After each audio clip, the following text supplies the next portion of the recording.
ಕಿಚನ್ಗೆ ಸ್ವಾಗತ ಮಾಡಿಕೊಂಡು ಇವತ್ತು ಅದ್ಭುತವಾದ ರೆಸಿಪಿ ಮಾಡ್ತಾ ಇದ್ದೀನಿ. ಬನ್ನಿ ಹೇಗೆ ಮಾಡೋದು ನೋಡೋಣ. ಇವತ್ತು ನಮ್ಮ ಪ್ರಸಿದ್ಧವಾದ ಕೊಡಗಿನ ಚಕ್ಕೆ ನುರುಕು ಅಂದರೆ ಹಲಸಿನ ಹಣ್ಣಿನ ಮುಳ್ಕ ಮಾಡ್ಕೊಳ್ಳೋಣ. ಬನ್ನಿ. ನನಗೆ ಹಲಸಿನ ಹಣ್ಣು ಜಾಸ್ತಿ ತೊಗೊಂಡು ಬಂದಿದ್ರು, ಸೊ ಅದಷ್ಟೊಂದು ಚೆನ್ನಾಗಿರಲಿಲ್ಲ, ಅಂದರೆ ಸಣ್ಣ ಸಣ್ಣದಾಗಿತ್ತು. ಹಾಗಾಗಿ ನಾನು ಏನು ಮಾಡೋದು ಅಂತ ಯೋಚನೆ ಮಾಡುವಾಗ ಹಲಸಿನ ಹಣ್ಣು ಮುಳ್ಕ ಮಾಡೋಣ ಅಂತ ಅಂದ್ಕೊಂಡು ಮಾಡ್ತಾ ಇದ್ದೀನಿ. ಅದನ್ನು ನಿಮ್ಮೊಂದಿಗೆ ರೆಸಿಪಿ ಶೇರ್ ಮಾಡ್ತಾ ಇದ್ದೀನಿ. ತುಂಬ ಚೆನ್ನಾಗಿರುತ್ತೆ, ತುಂಬ ಟೇಸ್ಟಿಯಾದ ನಮ್ಮ ಕೊಡಗಿನ ಒಂದು ಪ್ರಸಿದ್ಧವಾದ ಚಕ್ಕೆ ನುರುಕು ನಿಮ್ಮೊಂದಿಗೆ ಇವತ್ತು ಶೇರ್ ಮಾಡ್ತಾ ಇದ್ದೀನಿ. ಅದಕ್ಕಿಂತ ಮೊದಲು ನನ್ನ ಚಾನಲ್ಗೆ ನೀವು ಹೊಸಬರಾಗಿದ್ದರೆ ಪ್ಲೀಸ್ ಸಬ್ಸ್ಕ್ರೈಬ್ ಮಾಡ್ಕೊಳ್ಳಿ. ಪಕ್ಕದಲ್ಲೇ ಇರುವ ಬೆಲ್ ಬಟನನ್ನು ಕ್ಲಿಕ್ ಮಾಡೋದನ್ನು ಮರಿಬೇಡಿ. ಹಾಗೆ ನಿಮ್ಮ ಫ್ರೆಂಡ್ಸ್ ಆ್ಯಂಡ್ ಫ್ಯಾಮಿಲಿಗೆ ಹೆಚ್ಚು ಹೆಚ್ಚು ಶೇರ್ ಮಾಡಿ.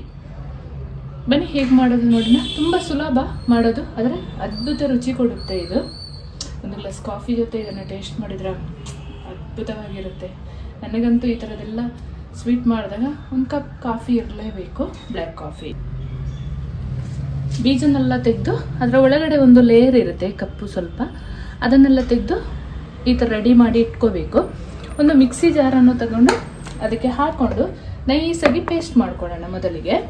ಆಮೇಲೆ ಮೈದಾ ಹಿಟ್ಟಾದರೂ ಹಾಕಿ ಮಿಕ್ಸ್ ಮಾಡಿಕೊಂಡು ಮುಳ್ಕ ಮಾಡ್ಬೋದು, ಇಲ್ಲ ನಿಮಗೆ ಮೈದಾ ಬೇಡ ಅಂತ ಹೇಳಿದರೆ ಗೋಧಿ ಹಿಟ್ಟು ಹಾಕ್ಕೊಂಡು ಮಾಡ್ಕೊಳ್ಳೋಣ. ಇವತ್ತು ನಾನು ಗೋಧಿ ಹಿಟ್ಟು ಹಾಕಿ ಮುಳ್ಕ ಮಾಡಿ ತೋರಿಸ್ತೀನಿ.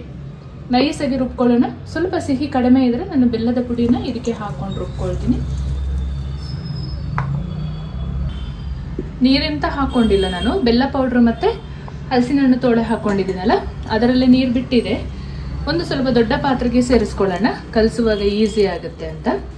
ಬೆಲ್ಲ ಬೇಡ ಅಂತ ಹೇಳಿದರೆ ನೀವು ಸಕ್ಕರೆ ಹಾಕೋಬಹುದು, ಬೆಲ್ಲ ಆರೋಗ್ಯಕ್ಕೆ ತುಂಬ ಒಳ್ಳೆಯದು. ಎಲ್ಲವನ್ನು ಇದೇ ಥರ ನೈಸಾಗಿ ರುಬ್ಕೊಳ್ಳೋಣ. ಒಂದು ಅರ್ಧ ಟೇಬಲ್ ಸ್ಪೂನಷ್ಟು ಏಲಕ್ಕಿ ಪೌಡ್ರನ್ನ ಸೇರಿಸ್ಕೊಳ್ತೀನಿ.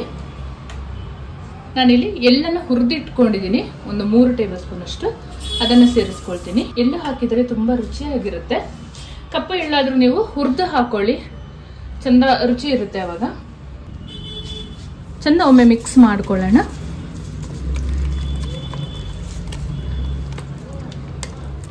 ಗೋಧಿ ಹಿಟ್ಟು ಅಳತೆ ಏನೂ ಇಲ್ಲ, ಹಾಗೆ ಹಾಕೊಳ್ಳುವಂಥದ್ದು. ನಾವು ಬೋಂಡ ಬಿಡುವ ಹದಕ್ಕೆ ಕಲಿಸ್ಕೊಂಡ್ರೆ ಆಯಿತು.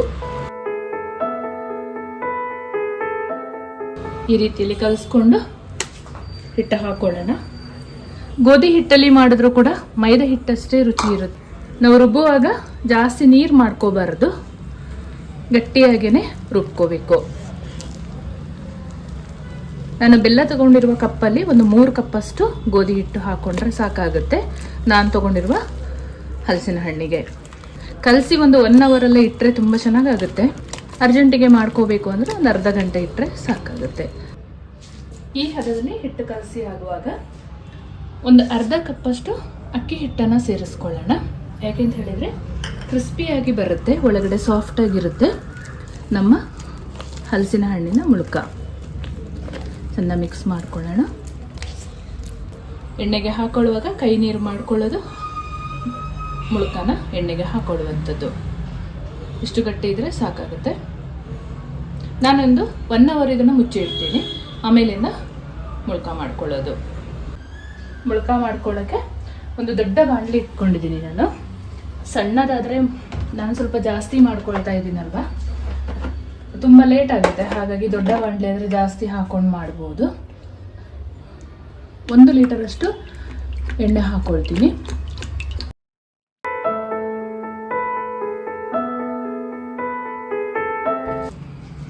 ಎಣ್ಣೆಗೆ ಹಾಕೊಳ್ಳುವ ಮೊದಲು ಚೆನ್ನಾಗಿ ಒಮ್ಮೆ ಮಿಕ್ಸ್ ಮಾಡ್ಕೊಳ್ಳೋಣ ಹಿಟ್ಟನ್ನು.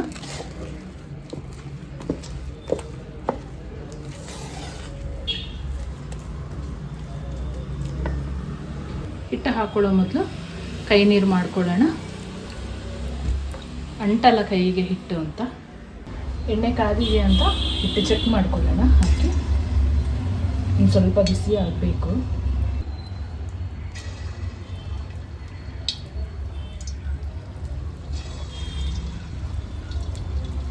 ಸ್ವಲ್ಪ ಸಣ್ಣ ಸಣ್ಣದಾಗಿ ಹಾಕೊಳ್ಳಿ, ಅವಾಗ ಬೇಗ ಬೇಯುತ್ತೆ.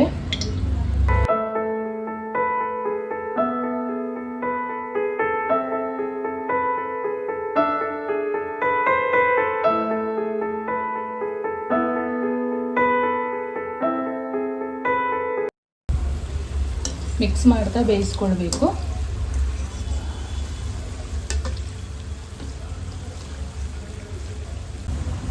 ಹೀಗೆ ಒಂದೊಳ್ಳೆ ಕಲರ್ ಬಂದಮೇಲೆ ತಗೊಳ್ಳೋಣ.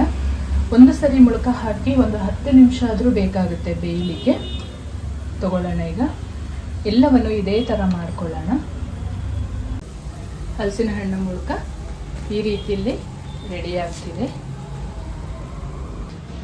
ಫೈನಲ್ ಆಗಿ ನಮ್ಮ ಹಲಸಿನ ಹಣ್ಣಿನ ಮುಳುಕ ಒಂದು ಬುಟ್ಟಿಯಷ್ಟು ರೆಡಿಯಾಗಿದೆ ನೋಡಿ.